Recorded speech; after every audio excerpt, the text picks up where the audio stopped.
आपकी बात समझ नहीं आई। इसके दो मतलब है, एक मतलब है कि the person is going to start all over, ठीक है ना, दिस कैन हैपन।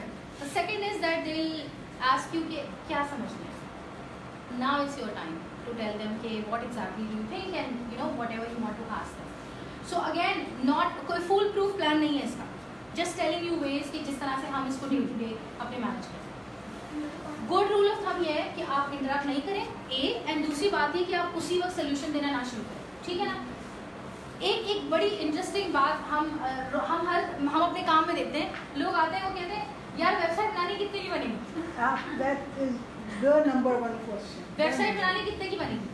अब सवाल ये, और वो एक्सपेक्ट क्या करते हैं, आप उन्हें बोलेंगे इतने की बनेगी, पैसे बता देंगे, ठीक है ना।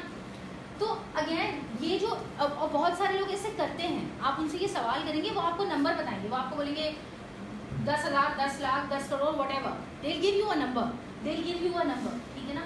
ये वो शख्स है जिसे सोल्यूशन इम्पोज करने की आदत है, डोंट बी दैट पर्सन, ठीक है। जब आप ये सोल्यूशन इम्पोज कर देंगे और वो कह दे हाँ जितने पैसे गए बना दो, उसमें फिर क्या करेंगे।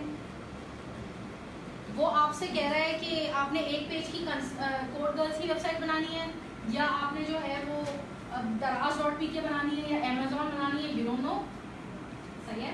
सो don't be too quick to जज, जंप टू कंक्लूजन्स। आपने उससे सवाल करना है, तो आपने सवाल करने का तरीका ये कि आप उसे पूछेंगे कि आपको क्या चाहिए, क्यों चाहिए, किस वजह से चाहिए, क्या आपके पास कोई बजट का कंस्ट्रेंट है, क्या आपके पास कोई डेडलाइन है, ये कुछ सवाल है ना, क्योंकि अभी आप सब वेब डेवलपमेंट सीख रहे हैं तो आपको अंदाजा होगा कि मैं किस बारे में बात करूँ। तो रूल ऑफ थंब ये है कि आपने इंटरप्ट नहीं करना और आपने अपना सोल्यूशन इम्पोज नहीं करना, आपने टाइम लेना है उसको सोचने के लिए।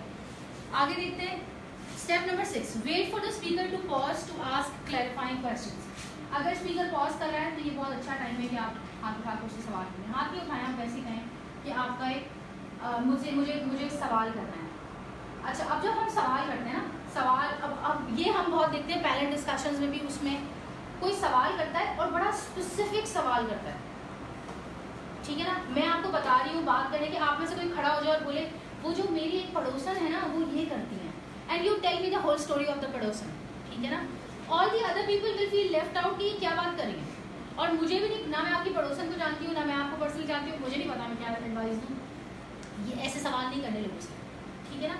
स्पेसिफिक इस तरह के क्वेश्चंस नहीं करने जब कोई बंदा सामने आपसे बात कर रहा है। इस तरह के क्वेश्चंस कब करेंगे फिर? जब आप 1-to-1 बात कर रहे हैं, 1-to-1 बात। अगर आप मुझसे अलग से मुझे ले जाएं और फिर आप मुझे बेशक 2 घंटे की कहानी सुना के मुझसे सवाल करें, दैट मेक सेंस। लेकिन अगर आप क्लासरूम में बैठे तो आपको ये नहीं करना, ठीक है ना।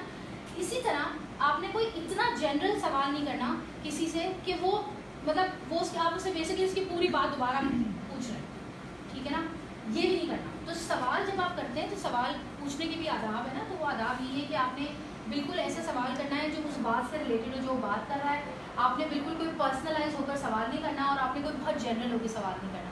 आपने उस बारे में, उस ड्रिफ्ट में सवाल करना है जिस ड्रिफ्ट के ऊपर स्पीकर बात कर, ठीक है। उसके बाद ask questions only to ensure